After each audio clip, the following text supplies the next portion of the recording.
Sir പാർക്കിലേക്ക് വന്നതിന് ശേഷമാണ് മനസ്സിലാകുന്നത് ഇവിടെ ശരിക്കും ഇന്ത്യയിലെ പല സംസ്ഥാനങ്ങളിൽ നിന്നും ഫാമിലിനെ കാണുന്നുണ്ട് ഇവിടെ ഇഷ്ടംപോലെ. അപ്പോൾ എൻ്റെ സംശയം എന്ന് പറയുന്നത് ഫാമിലി ആയിട്ട് വന്നു കഴിഞ്ഞാൽ നമുക്ക് എൻജോയ് ചെയ്യാൻ പറ്റുന്ന രീതിയിൽ സ്പെഷ്യൽ എന്തെങ്കിലും ഐറ്റംസ് ഇവിടെ ഉണ്ടോ? അപ്പം നമുക്ക് ഞാൻ നേരത്തെ സൂചിപ്പിച്ചതുപോലെ എല്ലാ ഫാമിലീസിനും എൻജോയ് ചെയ്യാവുന്ന രീതിയിലാണ് നമ്മൾ ഈ പാർക്ക് ഡിസൈൻ ചെയ്തിട്ടുള്ളത്. കുറച്ച് അഡ്വഞ്ചറും അതിന്റെ ഫണ്ണും കൂടെ ചേർത്തിട്ടുള്ള ഒരു മിക്സ് ആണ് നമ്മുടെ പാർക്കിലെ ആക്ടിവിറ്റീസ് എല്ലാം. എങ്കിലും ഫാമിലീസിന്, ഉദാഹരണത്തിന് ഹസ്ബൻഡ്, വൈഫ്, ഒരു കൊച്ചുകുട്ടി, അങ്ങനെ ഒരു ഫാമിലിക്ക് പറ്റിയ സ്വിംഗ് ആണ് ഫാമിലി സ്വിംഗ്. കുറച്ച് ജെന്റിലാണ്, അതായത് മറ്റുള്ള ഇതുപോലുള്ള ഒരു വലിയ എക്സൈറ്റ്മെന്റ് ഇല്ലാതെ വളരെ ഭംഗിയായിട്ട് ഫാമിലീസിന് ഒരു 500 രൂപയുടെ റൈഡാണ്. ആ 500 രൂപയ്ക്ക് ഒരു ഫാമിലിക്ക്, ചെറിയ ഫാമിലിക്ക് അതിന്റെ ഒരു വീഡിയോ അവർക്ക് ജീവിതകാലം മുഴുവൻ ഓർമ്മിക്കാനും ഒക്കെ ഉള്ള ഒരു നല്ല ഒരു ഫാമിലി റൈഡാണ്. അൾട്രാ പാർക്കിന്റെ ഏറ്റവും അട്രാക്റ്റീവ് ആയിട്ടുള്ള കാര്യം എന്താണ്?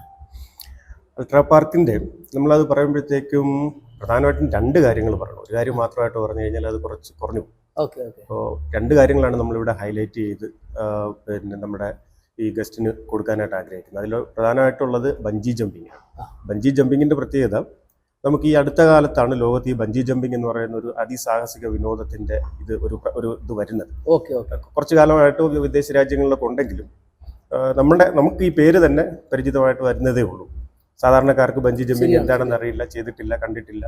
അപ്പോൾ അത് ആണ് നമ്മളിവിടെ കേരളത്തിൽ ആദ്യമായിട്ട് ഇൻട്രൊഡ്യൂസ് ചെയ്തത്. കേരളത്തിൽ, കർണാടക, തമിഴ്നാട്, ഇത്രയും സ്ഥലത്ത് ഇപ്പൊ നിലവിൽ ഇത് മാത്രമേ ഉള്ളൂ. അപ്പൊ ചുരുക്കി പറഞ്ഞാൽ കേരളത്തിൽ ഇവിടെ മാത്രമേ ബഞ്ചി ജമ്പിങ് ഉള്ളൂ. അപ്പൊ ഇപ്പൊ നിലവിൽ നമുക്ക് സൗത്ത് ഇന്ത്യയിൽ നിന്ന് ഏറെക്കുറെ എല്ലാ സ്റ്റേറ്റിൽ നിന്നും ആൾക്കാർ വരുന്ന ബഞ്ചി ജമ്പിങ്ങിന് ചെയ്യാനായിട്ട് താല്പര്യമുള്ളവർ വരുന്നത് ഇവിടെ മാത്രമാണ്. പിന്നീട് നമുക്ക് ഇന്ത്യയിൽ തന്നെ വളരെ അപൂർവമായിട്ട് ഈ സ്ഥലത്ത് ഈ സംഭവങ്ങളുള്ളൂ. ഈ ബഞ്ചി ജമ്പിങ് എന്ന് പറയുന്ന സംഭവം ഇന്ത്യയിലെ തന്നെ 2ാമത്തെ വലിയ ബഞ്ചി ജമ്പാണ് നമുക്ക് ഇവിടെ ഉള്ളത്. അതിപ്പോൾ നമ്മൾ ഇപ്പോൾ കേരളത്തിൽ ആദ്യമായിട്ട് വന്ന പിന്നെ ഒരു ചെറിയ സംഭവം കൊണ്ടുവരാം എന്നുള്ള രീതിയിലല്ല. നമ്മൾ ബഞ്ചി ലവേഴ്സ് ഇന്ത്യയിലുള്ളവർക്ക്, വിശേഷിച്ച് സൗത്ത് ഇന്ത്യയിൽ നിന്നായിരിക്കും കൂടുതലും, അവർക്ക് ഏറ്റവും നല്ല എക്സ്പീരിയൻസ് കൊടുക്കുക എന്നുള്ളതായിരുന്നു നമ്മുടെ ലക്ഷ്യം. അതിൽ നമ്മൾ സക്സസ് ആയിട്ടുണ്ട്. ഇതിപ്പോൾ നമ്മൾ തുടങ്ങിയതിന് ശേഷം നമുക്ക് ജനുവരിയിലാണ് നമ്മളിത് സ്റ്റാർട്ട് ചെയ്തത് ഈ വർഷം. അപ്പോൾ അതിനുശേഷം നമുക്ക് നമ്മൾ പ്രതീക്ഷിച്ചതുപോലെ അല്ലെ പ്രതീക്ഷിച്ചതിനേക്കാൾ കൂടുതൽ ബഞ്ചി ജമ്പിങ് നടക്കുന്നുണ്ട്. ഞാൻ നേരത്തെ പറഞ്ഞല്ലോ 2 കാര്യങ്ങളാണ് നമ്മൾ ഹൈലൈറ്റ് വരുന്നത്. അതിൽ 2ാമത്തെ കാര്യം വരുന്നത് ഇന്ത്യയിലെ ആദ്യത്തെ എന്ന് പറയുമ്പോൾ ഇപ്പം നിലവിൽ ഇന്ത്യയിൽ വേറെ ഇല്ല, ഒരു മൾട്ടി ആക്ടിവിറ്റി ഗ്ലാസ് ബ്രിഡ്ജ് എന്ന് പറയുന്നത് നമുക്ക് മാത്രമുള്ളതാണ്. അപ്പോൾ അത് 43 മീറ്റർ വരുന്ന ഇന്ത്യയിൽ ഇപ്പം നിലവിലുള്ളതിൽ ഏറ്റവും മികച്ച സുരക്ഷാ സംവിധാനങ്ങളുള്ള ഗ്ലാസ് ബ്രിഡ്ജാണ് നമുക്കുള്ളത്.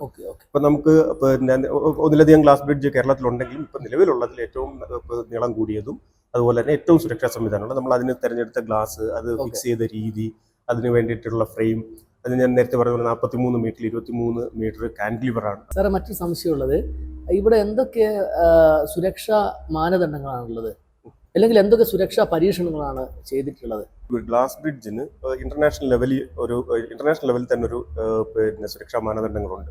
അതിനകത്ത് എത്ര വെയിറ്റ് വരെ ആകാം, അങ്ങനെ എത്ര വെയിറ്റ് വേണമെങ്കിൽ അതിന്റെ ഫ്രെയിം എങ്ങനെ ആയിരിക്കണം, അതിന്റെ സ്ട്രക്ചറൽ ഡ്രോയിങ് എങ്ങനെ ആയിരിക്കണം, അതിനെ അറസ്റ്റ് ചെയ്ത് നിർത്താനുള്ള വെയിറ്റ്, അങ്ങനെയുള്ള കുറെ മാനദണ്ഡങ്ങളുണ്ട്. അതെല്ലാം നമ്മൾ ഇന്റർനാഷണൽ ലെവലിൽ തന്നെ പഠിച്ചിട്ടാണ് നമ്മളിവിടെ ചെയ്തിരിക്കുന്നത്. ഇപ്പൊ നിലവിൽ സർക്കാർ നമുക്ക് തരേണ്ടുന്ന പേപ്പറുകളൊക്കെ 1 by 1 വന്നുകൊണ്ടിരിക്കുകയാണ്.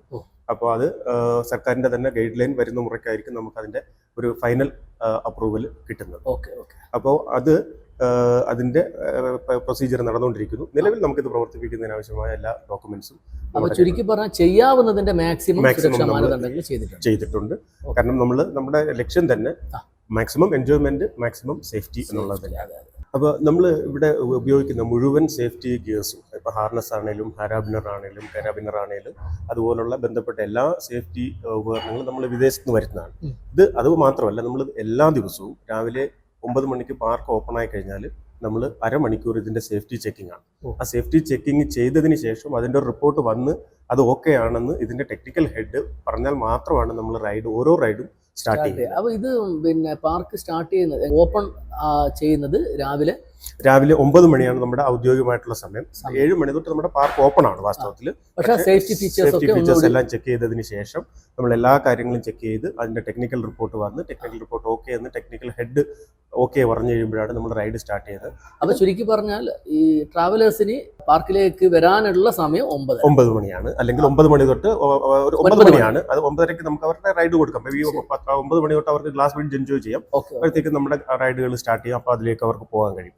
പിന്നെ നല്ല സ്പെഷ്യൽ ട്രെയിനിങ് ഉള്ള സ്റ്റാഫാണ് നമ്മളുടെ മുഴുവൻ. ഇതിന്റെ എല്ലാ കാര്യങ്ങളും ഓരോ സ്റ്റാഫിനും നല്ല ഐഡിയ ഉണ്ട്, അതിനെക്കുറിച്ചുള്ള ധാരണയുണ്ട്, നല്ല ട്രെയിനിങ് കിട്ടിയിട്ടുള്ളതാണ്. പിന്നെ സാർ, ഇത് കൂടാതെ പിന്നെ മറ്റെന്തൊക്കെ സൗകര്യങ്ങളാണുള്ളത്?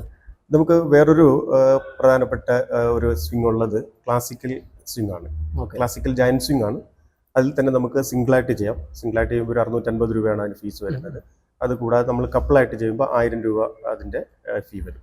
പക്ഷെ അതിൻ്റെ പ്രത്യേകത എന്ന് പറഞ്ഞു കഴിഞ്ഞാൽ നമുക്ക് ഒരു എക്സ്ട്രീം അഡ്വഞ്ചർ ഫീൽ കൊടുക്കുന്ന ഒരു സ്വിംഗ് ആണത്. അപ്പോൾ അത് ഒരു യങ്സ്റ്റേഴ്സിനൊക്കെ നന്നായിട്ട് എൻജോയ് ചെയ്യാൻ പറ്റും. അതുപോലെ ഹണിമൂണൊക്കെ വരുന്ന ഹണിമൂൺ, അതുപോലെ തന്നെ പിന്നെ ഇപ്പം നമുക്ക് ഹണിമൂൺ എന്നുള്ളത് കൂടാതെ തന്നെ ഒരുപാട് ഈ പ്രീ വെഡിങ്ങും ഷൂട്ടിങ്, അതുപോലെ തന്നെ അവരുടെ ഷൂട്ട് ഔട്ടുകൾ, വെഡിങ് ആനിവേഴ്സറിയുടെ സെലിബ്രേഷൻ, ഗ്ലാസ് ബ്രിഡ്ജിൽ വെച്ച് കേക്ക് കട്ട് ചെയ്യുക, അങ്ങനെ അങ്ങനെയൊക്കെയുള്ള ഒരു സംവിധാനമുണ്ട്. അങ്ങനെ ചെയ്യുന്നുണ്ട്. അതുപോലെ തന്നെ ബർത്ത്ഡേ. അപ്പോൾ പലപ്പോഴും നമ്മൾ പലരും പുതിയ വാഹനം വാങ്ങുന്നവർ ഇവിടെ കൊണ്ടുവന്ന് വെച്ചിട്ട് കീ ഹാൻഡ് ഓവർ ചെയ്യുക, ഈ ഒരു ആംബിയൻസ് കിട്ടാൻ വേണ്ടിയിട്ട് ചെയ്യുന്ന. അപ്പോൾ അങ്ങനെയുള്ള ഇവന്റ്സുകളും നമ്മൾ ചെയ്യുന്നുണ്ട്. നമുക്കല്ലാതെ തന്നെ വീക്കെൻഡ്സിൽ ചെറിയ ലൈവ് മ്യൂസിക് പ്രോഗ്രാംസ് ഒക്കെ ഓഡിയൻസിന് വേണ്ടിയിട്ട് നമ്മൾ ചെയ്യുന്നുണ്ട്. അത് നമ്മുടെ ഭാഗത്ത് നിന്ന് തന്നെ ചെയ്യുന്ന ചില കാര്യങ്ങൾ, സ്പെഷ്യൽ ടിക്കറ്റ് ഒന്നും ഇല്ലാതെ തന്നെ ചെയ്യുന്നുണ്ട്. അപ്പോൾ ഈ ക്ലാസിക്കൽ കപ്പിൾ സ്വിംഗ് കഴിഞ്ഞാൽ പിന്നെ നമുക്കുള്ള വേറൊരു ആക്ടിവിറ്റി എന്ന് പറയുന്നത് ഒരു സിപ്ലൈൻ ആണ്. അതൊരു 80 മീറ്റർ നീളമുള്ളൊരു സിപ്ലൈൻ ആണ്. അതിന് നമ്മളൊരു ഹൈ എൻഡ് അഡ്വഞ്ചർ എന്ന് പറയത്തില്ല, പക്ഷേ സിപ്ലൈൻ എക്സ്പീരിയൻസ് ചെയ്യണം എന്ന് താല്പര്യമുള്ളവർക്ക്, എന്നാൽ ഒരു വലിയ സിപ്ലൈന് പോകാൻ പേടിയൊക്കെ ഉള്ളവർക്ക് ആ സിപ്ലൈനിന്റെ ബേസിക് എക്സ്പീരിയൻസ് കുട്ടികൾക്കൊക്കെ വേണ്ടിയിട്ടുള്ള ഒരു സ്പെഷ്യൽ സിപ്ലൈൻ ആണത്. അതിന് നമുക്ക് വരുന്നത് 300 രൂപയാണ് വരുന്നത് മുതിർന്നവർക്ക്. കുട്ടികൾക്ക് നമ്മളൊരു ചെറിയ ഡിസ്കൗണ്ട് കൊടുത്തിട്ട് 200 ആയിട്ടാണ് ചെയ്യുന്നത്. പിന്നെ കുട്ടികൾക്ക് ഇപ്പോൾ ഈ ആക്ടിവിറ്റീസിനൊക്കെ ആയിട്ട് വരുന്ന കുട്ടികൾക്ക് നിലവിൽ നമ്മുടെ സ്വിമ്മിംഗ് പൂൾ കുട്ടികൾക്ക് ഫ്രീ ആണ്. ഒരു 10 വയസ്സ് വരെയുള്ള കുട്ടികൾക്ക് സ്വിമ്മിംഗ് പൂൾ ഫ്രീ ആണ്. സ്വിമ്മിംഗ് പൂൾ നല്ല സേഫ്റ്റി ഇതെല്ലാം ഇന്റർനാഷണൽ സ്റ്റാൻഡേർഡിൽ തന്നെയാണ് നമ്മൾ ചെയ്തിരിക്കുന്നത്. അപ്പോൾ അത് നമ്മൾ ഫ്രീ ആയിട്ട് കൊടുക്കുന്നുണ്ട്. അതുപോലെ കുട്ടികൾക്ക് ഒരു ചെറിയ റെയിൻ ഡാൻസ്, വിശേഷിച്ച് സമ്മർ ആകുമ്പോഴത്തേക്കും അത് കുട്ടികൾക്ക് ഒരു നല്ല അട്രാക്ഷനാണ്. പിന്നീട് നമുക്ക് കുറച്ച് VR ഗെയിംസ്, VR ഷോസ്, അതെല്ലാം നമ്മളൊരു ഇൻഡോർ ഗെയിംസ് ആയിട്ട് കൊടുക്കുന്നുണ്ട്. ബില്യാർഡ്സ് ഉണ്ട്, എയർ ഹോക്കി ഉണ്ട്. അപ്പം അങ്ങനെയുള്ള എല്ലാം നമ്മൾ ഒരു പിന്നെ പ്രൊവൈഡ് ചെയ്യുന്നുണ്ട്. ഇൻഡോർ താല്പര്യമുള്ളവർക്ക്, ഔട്ട്ഡോർ ചിലപ്പോൾ താല്പര്യമുള്ളവരുണ്ടാവില്ല. അപ്പം നമ്മൾ ബേസിക്കലി നമുക്ക് വയനാട് വരുന്ന ഒരു കസ്റ്റമറെ സംബന്ധിച്ചിടത്തോളം ഒരു ഇന്റർനാഷണൽ എക്സ്പീരിയൻസ്, നമ്മളൊരു വിദേശത്തൊരു പാർക്കിൽ പോയാൽ അവിടെ കിട്ടാവുന്ന ആ ഒരു പ്രൊഫഷണൽ സമീപനവും അതിന് അത്രയും സേഫ്റ്റിയും അത്രയും എൻജോയ്മെന്റും ഉള്ള ഒരു എൻവയോൺമെന്റ് ക്രിയേറ്റ് ചെയ്യുക എന്നുള്ളതാണ് നമ്മളുടെ പരമമായ ലക്ഷ്യം.